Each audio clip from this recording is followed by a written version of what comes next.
Сіздің өміріңізді сақтап қалатын ақпарат айтамын. Менің байқағаным, адамдар дәрумендерге ақша таппайды да, темекіге ақша табады, тортқа ақша табады, тіпті алтынға да ақша табады, 10-шы көйлегіне де ақша табады.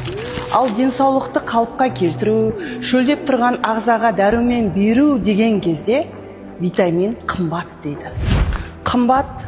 Қымбат ертең саған диагноз қойғанда қымбат. Қымбат ертең пачкілеп дәрі ішкенің қымбат. Қымбат аурухананың табалдырығын тоздырғаның қымбат. Бұл тек ақша бойынша қымбат емес, қаншама уақыт, қаншама нерв, өмір бойы саған қымбат шығады. Өйткені ағза күтпейді, өмір күтпейді, ода кейінге қалдыру деген жоқ. Бір күні сіз жас келді дейсіз. Бұл жас емес, бұл жылдар бойы еш дәруменсіз, кока-кола мен пирожкимен өмір сүрген ағзаның жан айқайы. Өзіңізді алдамаңыз, денсаулық мәңгілік емес.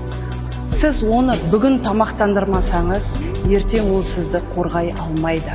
Бір күні тып-тыныш, еш күрессіз беріле салады. Сізде кедейлік немесе ақша жоқтық емес, сіз жай ғана денсаулықтың құндылығын түсінбедіңіз.